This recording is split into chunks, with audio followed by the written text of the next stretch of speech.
Welcome to Empty Nesters True Crime Podcast, where we explore chilling mysteries and dark secrets. With their nest now empty, Susan and Nancy have more time to uncover the truth and venture into the unknown.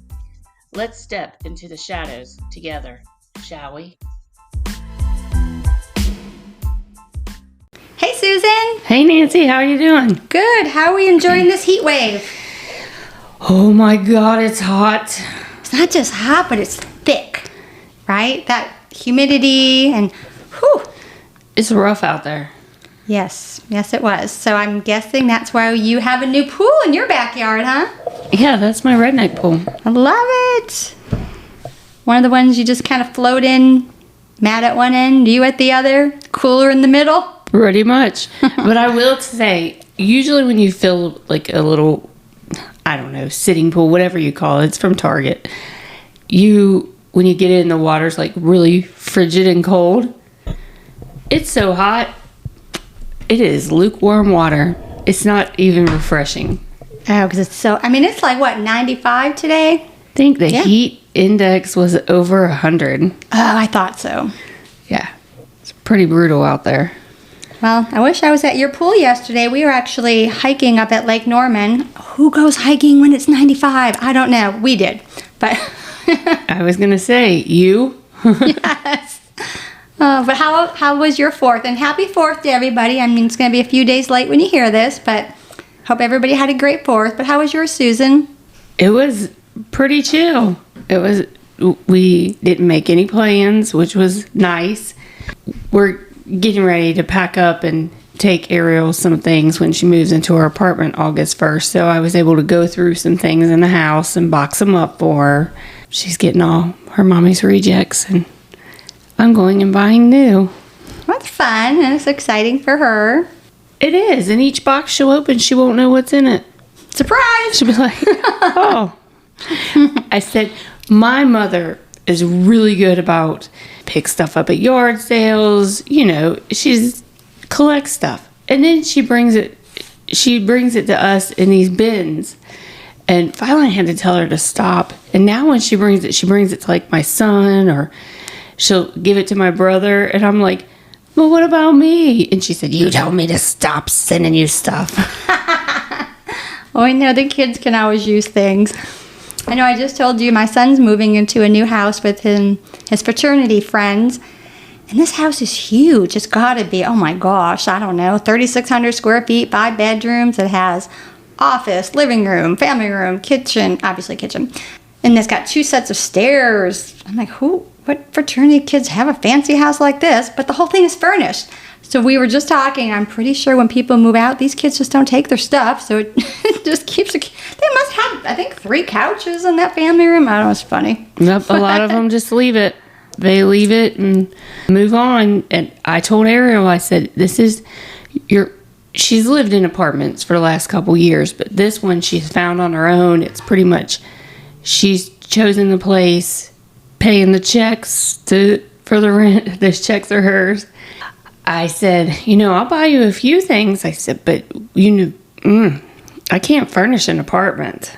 Mm-hmm. And every apartment she's lived in has been furnished. I thought, well, I've been wanting to do kitchen clean out anyway, so that'll help her. And she has a few things in the garage and a few things in her room she wants. So we're going to take it down there in a few weeks and get her set up. If I don't take her plates, I'm going to go buy her plates. So why should she get new plates? She's 22. I should get the new plates. I'm 53. Do you know I have some, sets that I think I had since I was in my 20s. Okay, we don't talk about how old those are. They're antiques. Yeah. Well, it's fun that we're talking about kids. This episode does involve a college student. So I'm just going to start. So Susan, when you drop your children off at college, you trust they're going to be safe. You believe they will be safe. But what if they're not? Imagine knowing you are in danger. Your friends and your parents know you are in danger, but yet the police ignore your cries for help. This is the terrifying ordeal that Lauren McCluskey endured. Her life could have been saved, but tragically, the help she desperately asked for and needed never came. Lauren was born February 12th, 1997 in Berkeley, California, to parents Jill and Matthew. She was 18 months when the family moved to Pullman, Washington. Jill, the mom, was offered tenure to teach economics, while Matt, the dad, also received tenured position in physics, both at the University of Washington, and they also have a younger son. His name is Ryan. At the age of 8, Lauren set 3 records in 3 different track events in a single day at a Junior Olympics competition in Washington State. At 10, she qualified for nationals. So you see, at a very young age, she had become a track star. She excelled in high school both academically and athletically. She was a state champion in the high jump. So it's no surprise that she earned a track and field scholarship to the University of Utah. She would major in communication. Lauren was said to be shy and never liked to bring a lot of attention to herself. She had a love for animals, especially cats, and did volunteer work at the Humane Society. She used to help socialize cats to make them more adorable. So sweet. It kind of made me think of your daughter, Sydney. She loves her cats, doesn't she? She's obsessed with cats. She is. I was, I like cats, but that was really sweet. Well, why don't we talk about our drink right now, since we had mentioned the University of Utah. So our cocktail for this evening, I named it the Dirty Rudy. So apparently, Susan, you said you've never heard of the dirty sodas. No. This is the big rage right now, Susan, and I believe it came out of Utah. Now, dirty sodas are non-alcoholic drinks. That's why I haven't heard of it. Now, mine is alcoholic, and so please tune in to our YouTube video. Well, even the Facebook will post videos of us making this drink. So I did a dirty soda with a little bit of a kick. Oh, yeah. The video will be out before the podcast. But that's what inspired my drink. It's really good. Yeah. Kind of reminds me, very similar to like a cream soda, creamsicle. Right, and the cream in there is what makes it a dirty soda. I mean, if even without the alcohol, that's what they put in them. Which is, okay, so hard for me to call it a dirty soda because I say pop. I do not say soda. And I will never say soda, we call it pop. Yes, I've been used to call it pop. You did, okay. When I first moved to North Carolina, because I'm from Ohio, we call it pop, but I never call it pop. It's probably been quite a while. Okay, I don't know. I still have not gotten into the word soda. I think of water. I think of soda water, bubbly water, but that's okay. It's a dirty soda. My whole family says soda now, so we're going to call that the Dirty Rudy. See, they've been indoctrinated to the South. You're holding out. I'm trying. I just can't get that word down. That's that New York in her. Well, upstate New York, because New York City would call it soda. Would they? Yeah. That's because they're not really from New York. Right? They're from all over the world. And is New York City really, just on the tip there? Well, Okay. that's also that she's showing that she's from New York. The way she's talking about the city. That's funny. Okay. Let's now jump to Lauren's senior year in college. She is now 21. She had become very good friends with a freshman suite mate. Her name was Alex. She had found a church home as her faith was very important to her and even was part of the Fellowship of Christian Athletes on campus. At this point, she has come out of her shell, becoming more outgoing and gained increased confidence in herself. On Saturday night, September 1st, 2018, Lauren and her friend Alex went to a bar called London Bell, known for its dancing and cocktails. It was a fun and popular spot. While waiting to get in, Lauren noticed the bouncer and thought he was really cute. He was about 6'3", very muscular built. Once inside, he came over even to offer to help them find a seat because the bar was really crowded. And then he repeatedly kept coming over and checking on them through the night. Lauren had written her number on a napkin and told Alex that if she saw him again before they left, she was going to give it to him. Sure enough, as they were about to leave, the bouncer came over and she slipped in the napkin with her phone number. Do you ever do that, Susan? Randomly give your number out in college? I plead the fifth. I never have. Well, we didn't have cell phones back then. I mean, we had to give our home numbers or wherever we were living? Yes, I have. I'm sure. I mean, that took a lot of courage for Lauren to have done that because I guess she used to be pretty shy, and so that was a big thing for her. So the next day, he texted her, and they made plans for an adventurous date at a climbing gym. She found out his name is Sean Fields. He's 28 years old, and not only a bouncer, but also a student at Salt Lake Community College, studying computer science. He impressed Lauren by bringing her flowers for the date. They had a fun time climbing together, and the date kept going when Sean asked Lauren to join his friends for dinner that evening. He's a little bit older than her. Yes. He told her he was 28. And she's 21. Yeah, that's too old. After this, things progressed very quickly between them. It doesn't take long before Sean is spending almost every night in her dorm. She was excited to tell her mom about their new relationship, but Jill wasn't so excited. Susan, you just said it. She's worried since hearing he was close to 30, that he might be too old for her. I did read that Jill was described as a helicopter mom. So you know, Susan, I can totally relate to her. You and her would be besties. We worry about everything. I literally just told Susan I just saw my son somewhere. I didn't even know where he is. I mean, I didn't know he was going, and it's like 3.5 hours away where I thought he was. But that's okay. You know, kids make plans. Kids are having fun. It's not that far for him, though.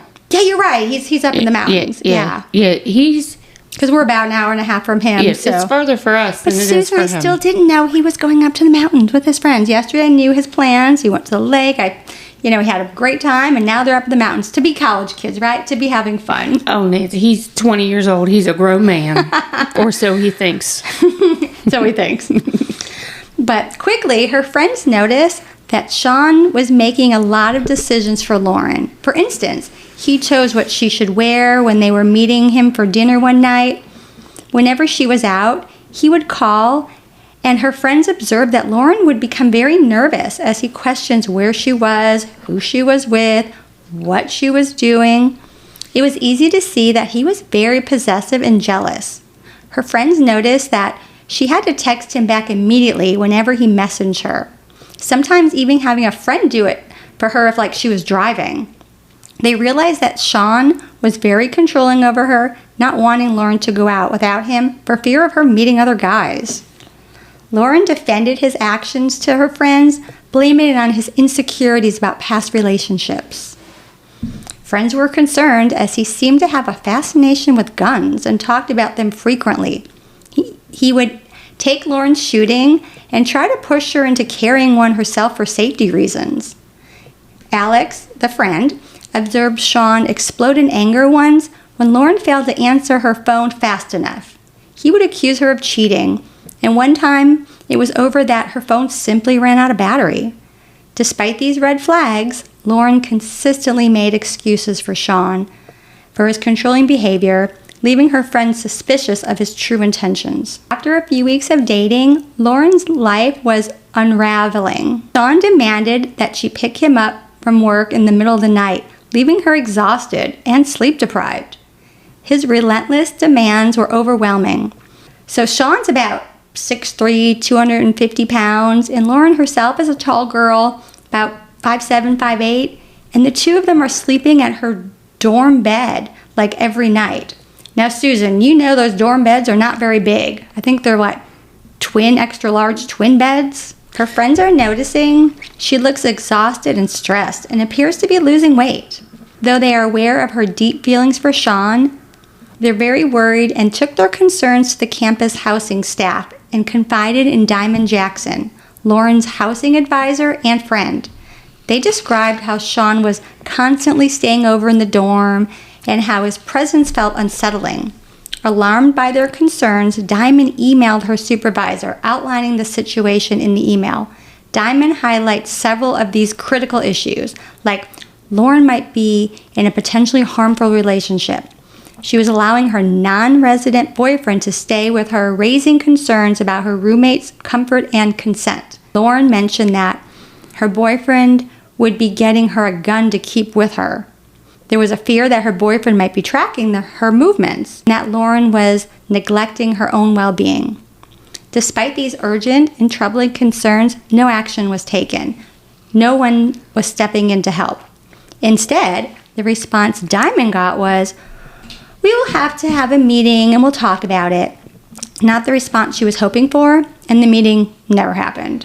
We will come to find out later that no one had entered this information about Lauren's situation into the team's database. Furthermore, no one had informed the police about the potential presence of a gun.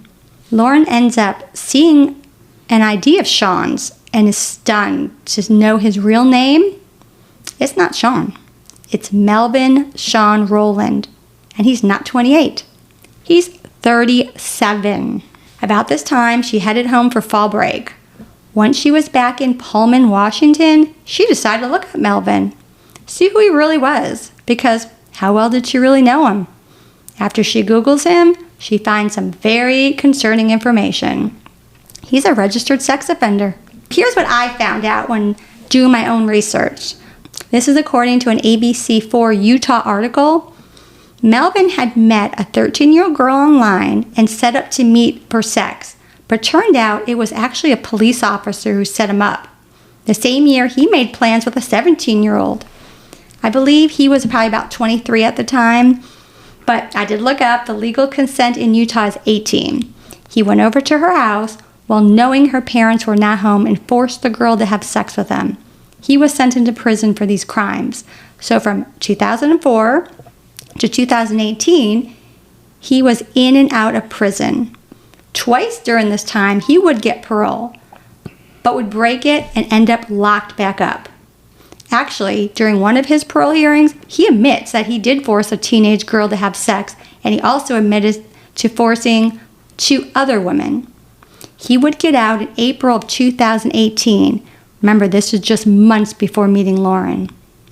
So Lauren tells her mom that when she gets back to campus, she's ending this relationship. 37? And a registered sex offender. She also tells Alex that she's going to break up with him. Alex says she should do it in a public place as she's worried about her safety and what he might do. That night, he showed up at Lauren's dorm.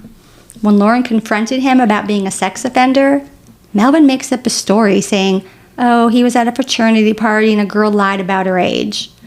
Lauren asked him to leave, but he would not. 13-year-olds are not at fraternity parties. See, he probably doesn't realize that she actually could see the information on him. He's just making some story up. That's the last thing fraternity fellas want are underage girls at their fraternity parties. Yes. Ooh. And also, Alex says in a Dateline interview that every time she asked him to leave, he would force himself on her. And him being such a very big guy, there was nothing she could do. The next morning, he does leave, but he takes Lauren's car. It sounds like agreeing to this was probably the way she got him out of there. So now it's October 10th. Lauren called her mom saying that Melvin had taken her car and she needed to get it back from him. Her mom, deeply worried, contacted campus police. Jill told them that Melvin had been lying to Lauren and revealed to the dispatcher that he was a registered sex offender. She also expressed her fear that something bad might happen if Lauren went alone to retrieve her car. Campus police called Lauren asking if she wanted a security officer to wait with her while the car was being dropped off. She agreed, but around 5 p.m., Lauren called back to tell them that Sean actually left the car in a stadium parking lot. Security did give her a ride to go retrieve the car. However, the situation took a darker turn when Lauren starts receiving disturbing text messages from Sean's friends, or at least she thinks they're his friends. She started getting very random text messages, which, she's believing they're from his friends. One said, "Why did you do this to the big guy? He loved you. Now he's upset." Then the text messages got even weirder, claiming Melvin was in the hospital, then that he died, and even asking if she would come to his funeral. Lauren and Alex now were thinking these messages were actually from Sean himself. On October 12th, Lauren contacted university police for the first time reporting these suspicious messages. She sounded very scared on these calls, expressing her belief that they were trying to lure her somewhere. Lauren also mentioned receiving texts from Melvin himself and says that she's seen posts on social media from him, so she knew he wasn't dead. She received more messages blaming her for a car accident Melvin allegedly had, saying it was all her fault. One message said she should even kill herself. The police said they couldn't do anything because there's no violence indicated in these messages, but she should call back if it escalates. Unfortunately, the very next day, she called back to campus police because now she received a new message. This time it's a blackmail message demanding money, or else they were going to post compromising pictures of her to social media. Lauren tells the police she did send over $1,000 payment to a Venmo account as requested. Now she's dealing with extortion. Lauren and Alex decide to go in person to the campus police station to file a report. Lauren spoke with a couple officers, including Officer Miguel Duras, but the entire conversation took place in the police lobby. It was a very vulnerable and uncomfortable setting for discussing such personal matters with people potentially walking by. Campus police suggested that the extortion could be a scam, speculating that someone might have hacked Melvin's phone and obtained the photos, indicating he might also be a victim. Despite Lauren's evident distress, the officers didn't seem to take the situation seriously. She and Alex showed the police evidence that Sean was a registered sex offender, shows them the information right there from their phones. Lauren, feeling very embarrassed, shared the compromising photos as requested by them. The campus police promised her an update within 3 days. A little concerning that either they did not even try to look up Melvin or just missed the part that he was out on parole. I mean, this would have been huge in maybe preventing anything further from happening. But Melvin's parole officer never had any knowledge of this. Later that evening, Lauren called the Salt Lake City police to report that she was being blackmailed for money. However, they just referred her back to the university police. It's unfortunate because we know they're not really doing anything to help her. Lauren does call the Salt Lake City police again, seeking further assistance. She's concerned that the campus police had not followed up with her in over a week. And remember, they told her they would follow up in just a few days. She's also suspecting that someone with inside knowledge might be leaking information to the person harassing her, as they seem to know all the details of her case. She received a text from an unknown number saying, "Why did you tell the cops? We know everything." Despite her fears, the Salt Lake City police referred her back to the campus police. But the reason Melvin knows a lot of this information was because one time she logged in on his phone to use her email. So now he has access to all her email correspondence between her and the police. But, obviously she doesn't know this. She does follow back up with the campus police, but again, they're not concerned. I think they're just sticking with this is all a scam. October 22nd at 10:39 a.m., Lauren contacted Officer Duras after receiving another suspicious text. This message claiming to be from a campus officer asking her to come to the police station. Lauren understandably believed this was another attempt to lure her out of the dorm. Unfortunately, Duras did not report this to anyone at the apartment.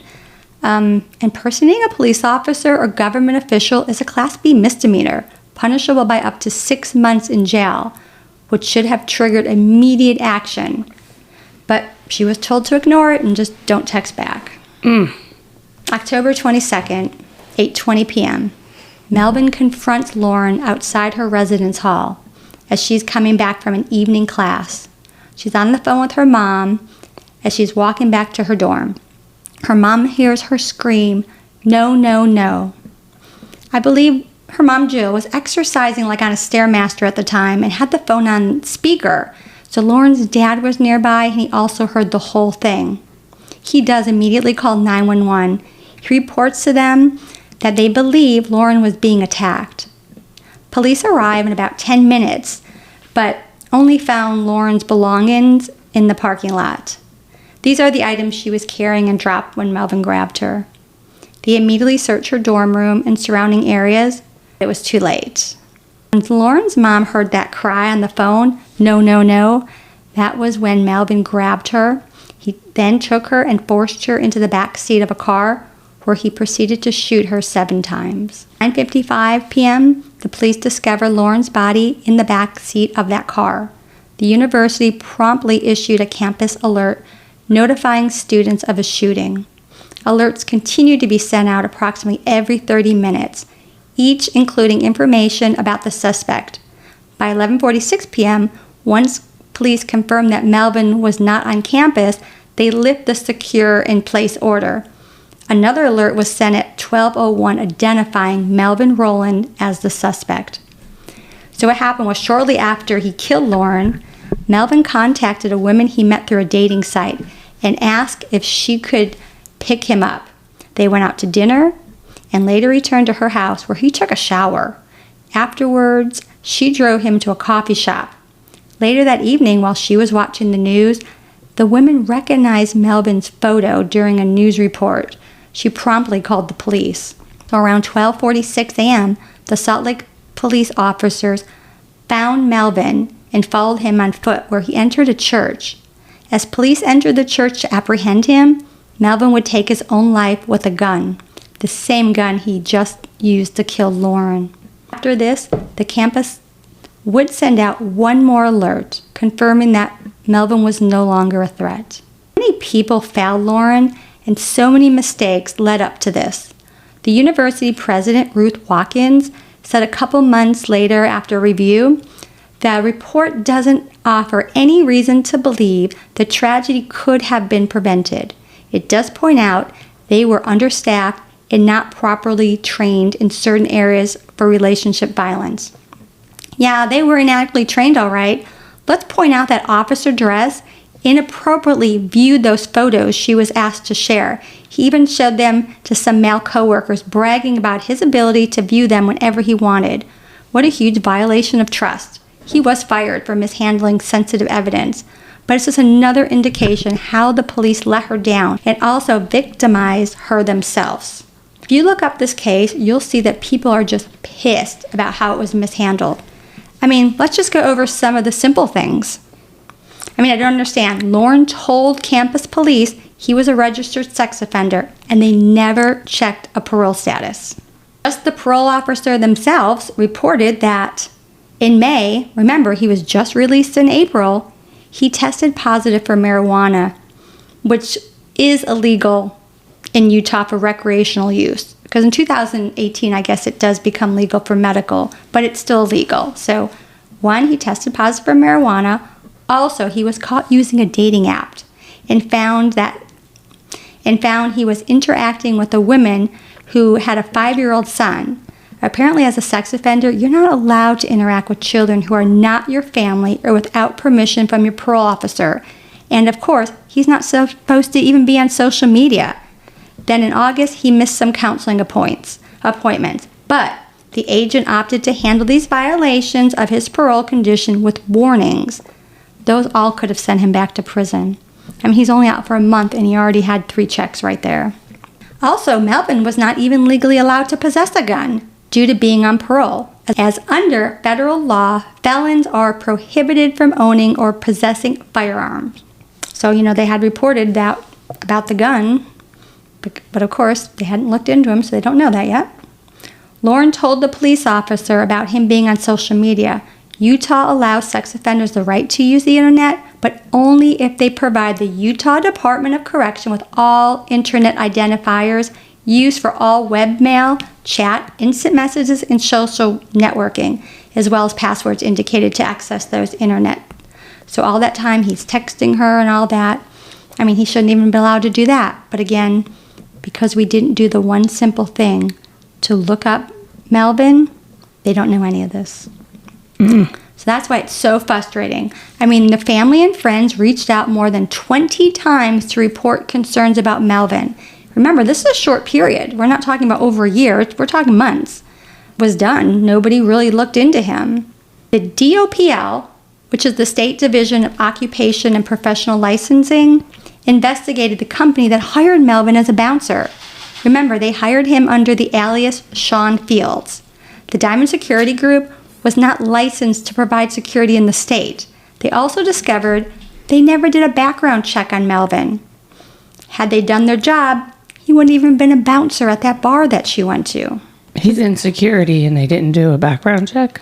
Never did a background check on him, and that company wasn't even legally licensed in the state. So obviously something happened to the company, but again, it's just another thing that could have prevented if somebody did a background check on him. So I will say the gun that was used was owned by Nathaniel Vogel, who lent Melvin the gun. He would plead guilty and be charged for unlawfully purchasing a weapon because he'd actually had a friend buy him the gun that he lent to Melvin. So Nathan was sentenced to 3 years of supervised release. Woohoo. Right. Because remember, he didn't purchase the gun himself. I mean, there's a whole thing about gun control laws right here, but we'll leave that out because obviously Lauren's mom wanted harsher punishments. Yeah, I'm sure for that the one who doesn't lent that gun. give her family any peace. Well, Lauren's parents do file a $56 million lawsuit against the university, saying the campus police did not protect their daughter and that it could have been prevented. They do take a $10.5 million settlement, and the university did pay the Lauren McCluskey Foundation an additional $3 million. That foundation encourages students, staff, and faculty nationwide to raise awareness about the impact of dating violence and stalking. Now the university does acknowledge it regrets that it did not handle the case as it should have. Really? Okay. No duh. Watkins now says they failed Lauren and her family. I mean, that's so sad, Susan. And President Watkins does step down in 2021. So just some statistics I think are important. The National Domestic Violence Hotline, according to them, 43% of dating college women report experiencing violence and abusive dating behaviors, including physical, sexual, digital, verbal, or other controlling abuse. Nearly 1 in 3 college women, so I think that's 29%, say they've been in an abusive dating relationship.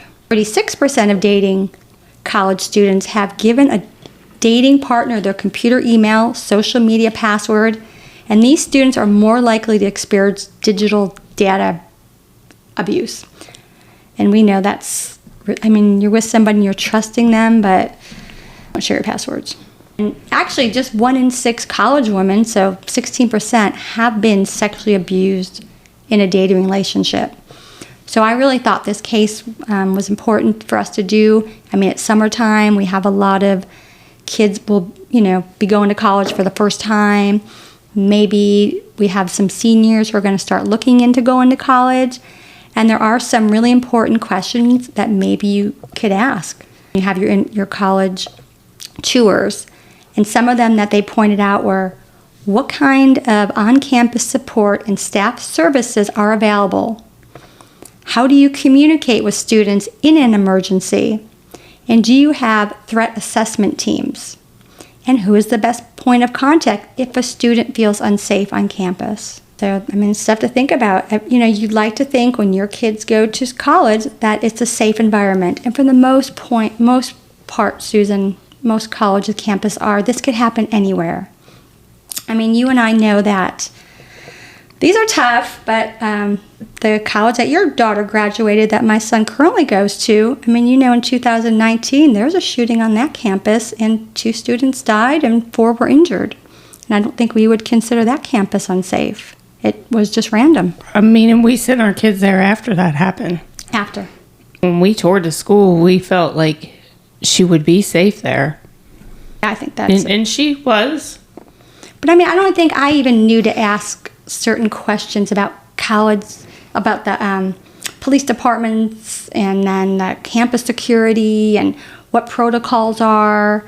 So this is just an eye-opener. I mean, anything can happen. I don't think something like that's going to happen to your child either. No, but I think it's some things to be looked into. Yeah. So I will say that this definitely triggered me because when I was reading about when they had to send out the message for secure in place, Look at my daughter's school, UNC Chapel Hill. We would consider that a very safe campus. I mean, they call it the Ivy League of the South.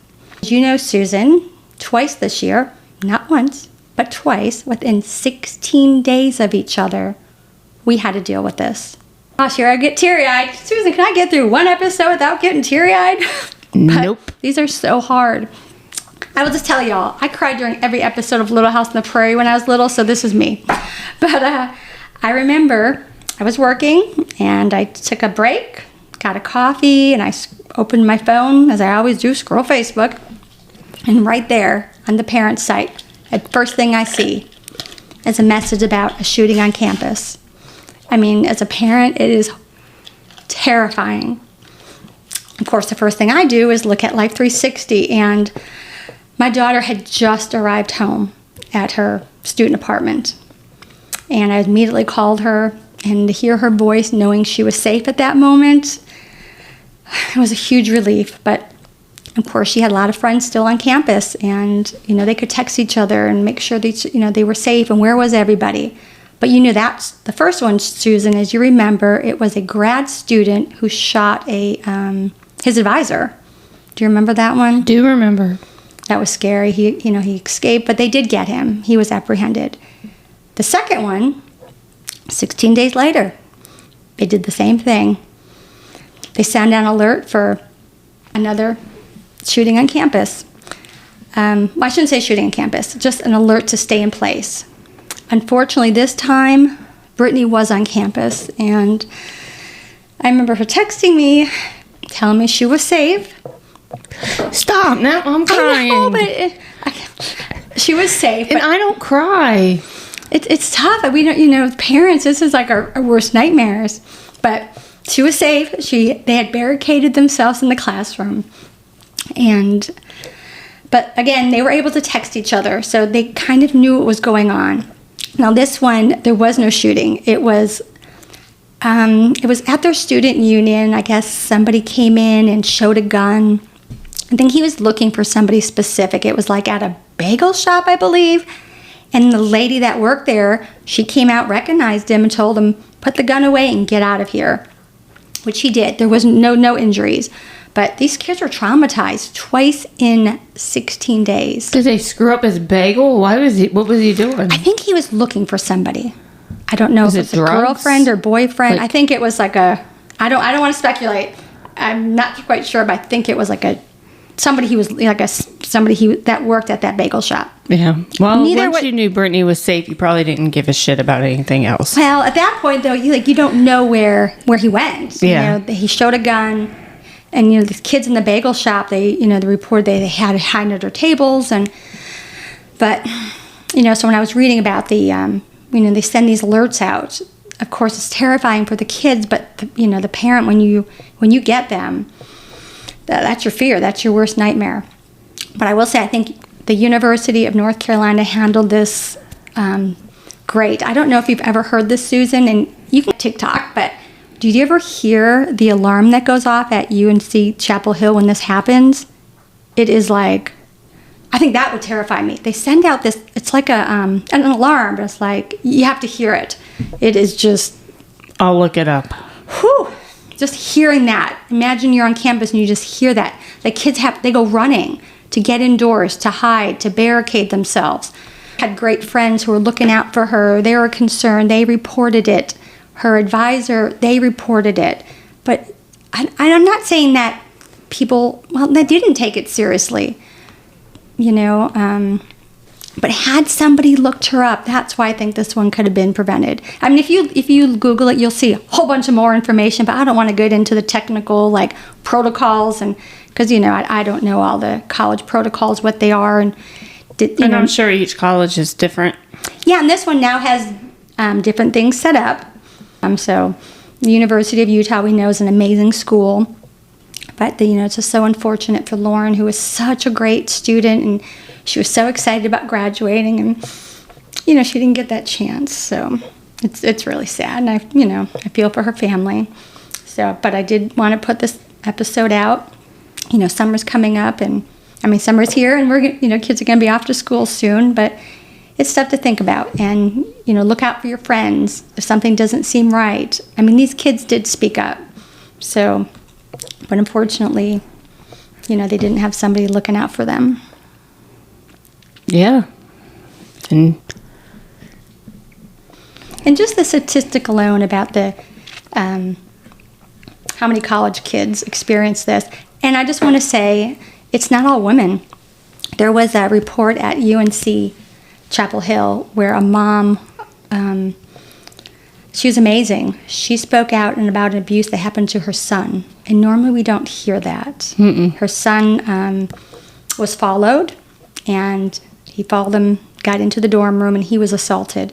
And I commend that mom for telling the story, and the son for speaking up and telling that story, because it doesn't just happen to women, it also can happen to men as well.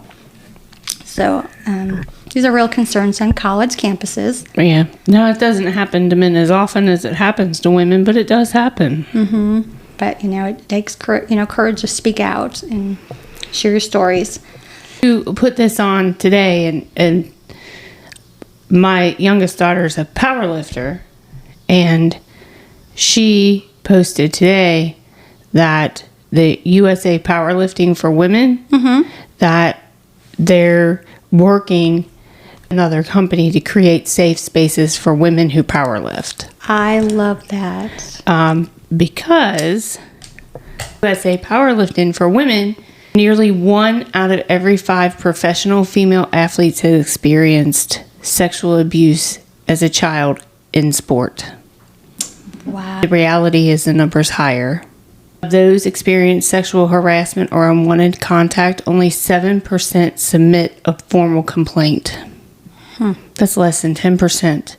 So out of 100 people, only 7 bring an awareness situation of women athletes.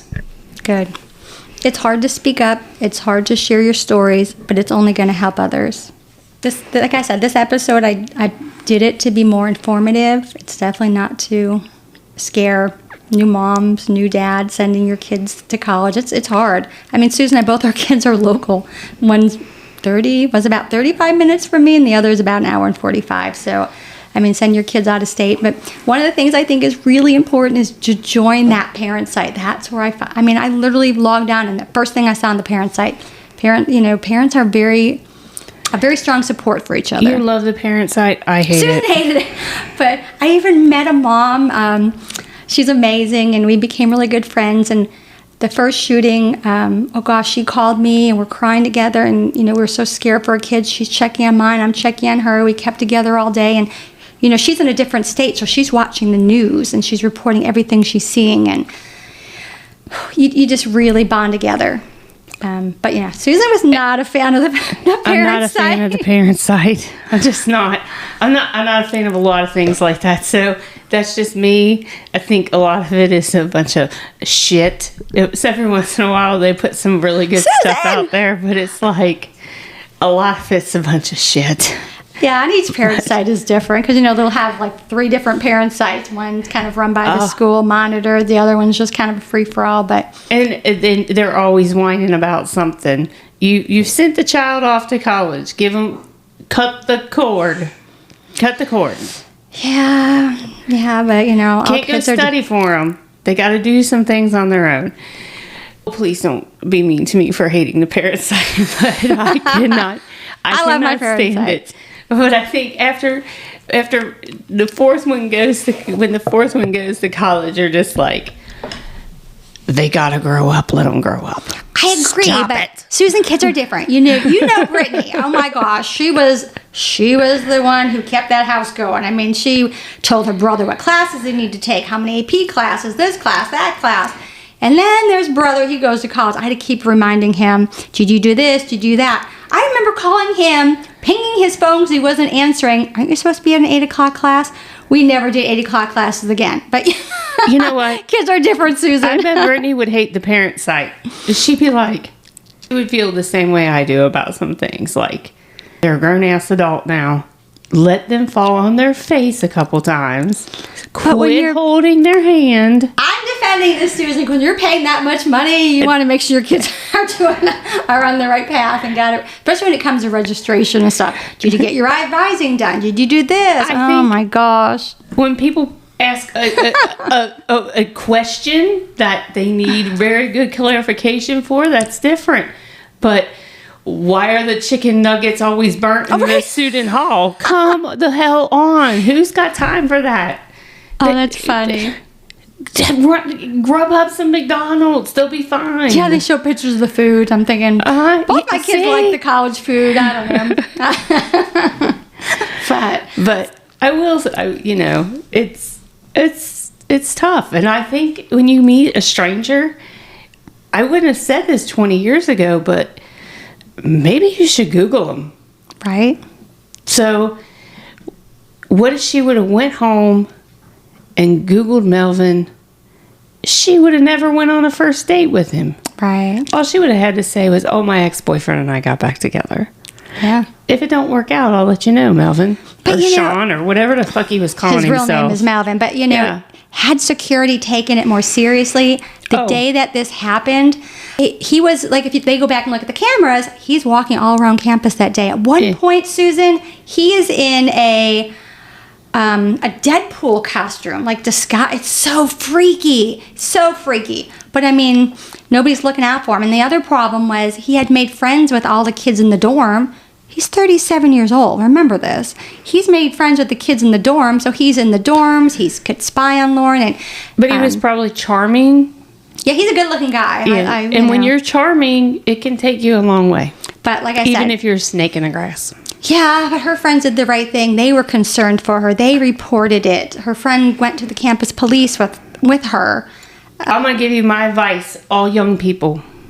Joe Brown at the club, and you really like him, you go home and you Google him. Make sure he's not a felon. Susan, that's great advice. Thank you so much. You're welcome. And I do agree with you that the campus police dropped the ball and all that. I think we have to educate young people in a different way. And now it's like, well, you met so-and-so. Have you Googled them? Mm-hmm. And you can tell a lot by their social media, too. You absolutely can tell a lot by social media, because when Ariel was doing a powerlifting competition, there was an old hot guy at the gym that was talking to her and like texting her and different things like that. Mm-hmm. At first she thought he was 50. He ended up being like 36, 37. At the competition, because she had showed me pictures of him from his Instagram, I didn't pay much attention to it. I turn around. I just happened to turn around and I look at Matt and I pull up his Instagram and I'm like, and he's half naked on a motorcycle and I'm like, he's like in his swimming trunks. Is that guy back there? Is that him? And he said, why are you showing me a half naked man? But it was Hot Old Guy. Hot Old Guy. Hot Old Guy had come to the competition, and at that time Ariel was 21. He had come to watch her at the competition. Mm-hmm. And her friend, I said, Alexis, that's Hot Old Guy. And she said, oh, the one she went to lunch with? Oh, Ariel. So she had gone to lunch with him. But by the time we got home, 2 hours later, I said to Matt, I said, you know Hot Old Guy? Because she thought he just had one kid. I said, he don't have just one kid. He has, and my husband handed up 3 fingers. Because social media tells everything about you. We, in 2 hours, knew more about Hot Old Guy could have ever imagined. And that he might even told her. Right. Susan, that's a really good point. Parents, we can all be helicopter moms in some way. Maybe if we're suspicious of somebody, go ahead and put, because you think about it, you just put somebody in there and you're going to find out who the brothers are, their sisters are, every place they've lived. Everything. Interesting. Yeah. If you can get on their social media, and Hot Old Guy was just vain enough. No, I mean, even if you just, do you ever just put somebody's name randomly in a Google search? Yeah. It will show you all this information. Oh, yeah, you can find out. Wife's ex-wife, you can find out all kinds of stuff. Mm-hmm. But you have to be proactive and do it.